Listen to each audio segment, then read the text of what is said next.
ರಾಹುಲ್ ಗಾಂಧಿ ತಮ್ಮ ಅಯೋಗ್ಯತನವನ್ನು ಪ್ರದರ್ಶನ ಮಾಡಿದ್ದಾರೆ ಅಂತೇಳಿ ಸಿ.ಟಿ. ರವಿ ಹೇಳಿದ್ದಾರೆ. ರಾಹುಲ್ ತನ್ನ ಅಯೋಗ್ಯತನವನ್ನು ಪ್ರದರ್ಶನ ಮಾಡಿದ್ದಾರೆ. ಹಿಂದುತ್ವದ ಬಗ್ಗೆ ರಾಹುಲ್ ಹೇಳಿಕೆಗೆ ಸಿ.ಟಿ. ರವಿ ತಿರುಗೇಟನ್ನು ಕೊಟ್ಟಿದ್ದಾರೆ. ರಾಹುಲ್ ಗಾಂಧಿ ರಾಷ್ಟ್ರದ ಕ್ಷಮೆಯಾಚನೆ ಮಾಡಬೇಕು ಅಂಥೇಳಿ ಹೇಳಿದ್ದಾರೆ ಸಿ.ಟಿ. ರವಿ. ವಿಪಕ್ಷ ನಾಯಕ ಅನ್ನೋ ಜವಾಬ್ದಾರಿಯನ್ನು ರಾಹುಲ್ ಗಾಂಧಿ ಮರೆತಂತೆ ಇದೆ ಅಂಥೇಳಿ ಸಿ.ಟಿ. ರವಿ ಹೇಳಿದ್ದಾರೆ. ಪರಿಷತ್ ಸದಸ್ಯ ಸಿ.ಟಿ. ರವಿ ಒಂದು ನೋಡ್ರಿ, ಆ ಮನುಷ್ಯನ ನೋಡಿದ್ರೆ ಗೊತ್ತಾಗುತ್ತಲ್ವೇನ್ರಿ, ಯಾರೋ ಟ್ಯೂಷನ್ ಕೊಟ್ಟಿದ್ದನ್ನು ಇಲ್ಲಿ ಹೇಳೋದು. ಆ ಟ್ಯೂಷನ್ ಕೊಡೋರು ಒಂದು ಭಾರತ ವಿರೋಧಿಗಳಿರಬೇಕು, ಇಲ್ಲ ಹಿಂದೂ ವಿರೋಧಿಗಳಿರಬೇಕು ಆ ಟ್ಯೂಷನ್ ಕೊಡೋರು. ಆ ಮೂಲಕನೇ ತನ್ನ ಅಯೋಗ್ಯತನ ಏನು ಅನ್ನೋದನ್ನು ಇವರು ಪ್ರದರ್ಶನ ಮಾಡಿದ್ದಾರೆ. ಕಾಂಗ್ರೆಸ್ಸಿಗೆ 2 ಅವಧಿನಲ್ಲಿ ಅಧಿಕೃತ ವಿರೋಧ ಪಕ್ಷದ ನಾಯಕನಾಗೋ ಯೋಗ್ಯತೆ ಕಾಂಗ್ರೆಸ್ ಪಾರ್ಟಿಗೆ ಜನ ಕೊಟ್ಟಿರಲಿಲ್ಲ. ಇಲ್ಲ ಕಳಿಸ್ಲಿಕ್ಕೆ ಹೇಳಿ. ಆ ರೀತಿ 3ನೇ ಬಾರಿಗೆ ಅವಕಾಶ ಸಿಕ್ಕಿದಾಗ ಒಬ್ಬ ಅಯೋಗ್ಯನನ್ನು ಕೂರಿಸಿ ಕಾಂಗ್ರೆಸ್ಸು ನಾವು ವಿರೋಧ ಪಕ್ಷಕ್ಕೂ ಲಾಯಕ್ಕಲ್ಲ ಅನ್ನುವಂಥದ್ದನ್ನು ಕಾಂಗ್ರೆಸ್ ತೋರಿಸಿದೆ. ನಾನು ಕಾಂಗ್ರೆಸ್ನ AICC ಅಧ್ಯಕ್ಷರಿಗೆ ಕೇಳಲಿಕ್ಕೆ ಬಯಸ್ತೇನೆ, ಈ ಸ್ಟೇಟ್ಮೆಂಟ್ ನಿಮ್ಮ ಪಾರ್ಟಿ ಕಾಂಗ್ರೆಸ್ ಪಾರ್ಟಿ ಒಪ್ಪುತ್ತಾ? ಇವರ ಹೇಳಿಕೆಯನ್ನು ಕಾಂಗ್ರೆಸ್ ಪಾರ್ಟಿ ಸಮರ್ಥನೆ ಮಾಡ್ತೀರಾ? ನೀವು ಗುಲಾಮಗಿರಿನ ಒಪ್ಕೊಳ್ಳದೆ ಇದ್ದರೆ ಈ ಸ್ಟೇಟ್ಮೆಂಟ್ನ ವಿರೋಧಿಸ್ತೀರಿ. ನೀವು ಗುಲಾಮಗಿರಿನ ಒಪ್ಕೊಂಡಿದ್ರೆ ಗುಲಾಮಿ ಮಾನಸಿಕತೆಯಿಂದ ಅವ್ರು ಏನು ಹೇಳಿದ್ರು ಸರಿ ಅಂತ ಜೀವೂಜೂರು ಅಂತ ಹೇಳ್ತೀರಿ. ನೋಡ್ರಿ, ಆ ಮನುಷ್ಯನ ನೋಡಿದ್ರೆ ಗೊತ್ತಾಗುತ್ತಲ್ವೇನ್ರಿ, ಯಾರೋ ಟ್ಯೂಷನ್ ಕೊಟ್ಟಿದ್ದನ್ನು ಇಲ್ಲಿ ಹೇಳೋದು. ಆ ಟ್ಯೂಷನ್ ಕೊಡೋರು ಒಂದು ಭಾರತ ವಿರೋಧಿಗಳಿರಬೇಕು, ಇಲ್ಲ ಹಿಂದೂ ವಿರೋಧಿಗಳಿರಬೇಕು ಆ ಟ್ಯೂಷನ್ ಕೊಡೋರು.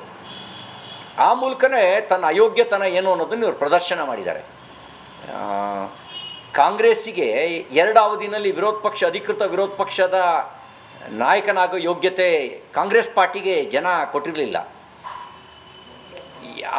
ಆ ರೀತಿ 3ನೇ ಬಾರಿಗೆ ಅವಕಾಶ ಸಿಕ್ಕಿದಾಗ ಒಬ್ಬ ಅಯೋಗ್ಯನನ್ನು ಕೂರಿಸಿ ಕಾಂಗ್ರೆಸ್ಸು ನಾವು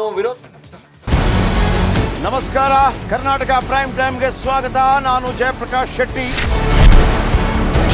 ಇಡೀ ಕರ್ನಾಡು ಇವತ್ತು ರೆಬೆಲ್ ಆಗಿ ನಿಂತಿದೆ. ಈ ಹಗರಣಗಳನ್ನು ಸದನದಲ್ಲಿ ಪ್ರಸ್ತಾಪ ಮಾಡಲು ಕೂಡ ಕಾಂಗ್ರೆಸ್ ಹಿಂದೇಟು ಹಾಕಿದ್ದೇಕೆ? ನಿಮ್ಗೆ ಸಂಬಳ ಅದಕ್ಕೆ, ನಿಮಗೆ ವಾಹನ ಅದಕ್ಕೆ, ನಿಮಗೆ ವೆಪನ್ ಅದಕ್ಕೆ, ನೀವು ಅದನ್ನು ಸೆರೆ ಹಿಡಿಬೇಕಾಗಿದೆ. ನೀವು ವಿದ್ಯುತ್ ಬರ ಇದೆ ಅಂತ ಹೇಳ್ತಾ ಇದ್ದೀರಿ, ಎಲ್ಲಿ ಬರ ಇದೆ ನೀವು ಹೇಳಬೇಕು.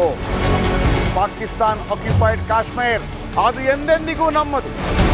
40 ಮೆಷಿನ್ಗಳು ತಂದಿತ್ತು ನೋಟ್ ಎಣಿಸುವುದಕ್ಕೆ, ಅದೇ ಹಾಳಾಯಿತು. ಮಥುರಾದ ಗಲಾಟೆ ಇದೆಯಲ್ಲ, ಅದು ಸ್ಥಳೀಯವಾಗಿ ಕೂತು ಪರಿಹರಿಸಬಹುದಾದಂಥ ಕಾನೂನಿದೆ. ಗ್ಯಾರಂಟಿ ಯೋಜನೆಯಿಂದ ನಷ್ಟ ಆಗಿದೆ, ಲಾಭ ಆಗಿದೆ, ದಯವಿಟ್ಟು ಹೇಳಿ. Dawood Ibrahim most wanted criminal ಯಾವಾಗಾದ ಅಂದರೆ ಇಲ್ಲಿ ತನಕ ಭಾರತ ದೇಶದಲ್ಲಿ ಓರ್ವ ದಲಿತ ಪ್ರಧಾನಿಯಾದಂಥ ಇತಿಹಾಸವೇ ಇಲ್ಲ. ರಿಪಬ್ಲಿಕ್ ವರ್ಲ್ಡ್ ಆಪ್ ಇದು ಕೇವಲ ಅಪ್ಲಿಕೇಶನ್ ಅಲ್ಲ, ಸಮಗ್ರ ಸುದ್ದಿಗಳ ಸಂಪರ್ಕ ಮಾರ್ಗಕ್ಕೆ ಕ್ರಾಂತಿಕಾರಿ ಬದಲಾವಣೆ. ರಿಪಬ್ಲಿಕ್ ವರ್ಲ್ಡ್ ಆಪ್ ಕೇವಲ ಸುದ್ದಿ ಅಪ್ಲಿಕೇಶನ್ ಅನ್ನ ಪರಿಚಯ ಮಾಡ್ತಾ ಇಲ್ಲ, ಬದಲಾಗಿ ಡಿಜಿಟಲ್ ಸುದ್ದಿ ಬಳಕೆಯ ಹೊಸ ಯುಗಕ್ಕೆ ನಾಂದಿ ಹಾಡ್ತಾ ಇದೆ. ಇದೊಂದು ಬ್ರೇಕಿಂಗ್ ನ್ಯೂಸ್, ಪ್ರಭಾವಶಾಲಿ ಕಾರ್ಯಕ್ರಮಗಳಿಗೆ ಗಟ್ಟಿಯಾದ ವೇದಿಕೆ. ರಿಪಬ್ಲಿಕ್ ವರ್ಲ್ಡ್ ಅಪ್ಲಿಕೇಶನ್ ಈಗ ಲೈವ್ ಆಗಿದೆ.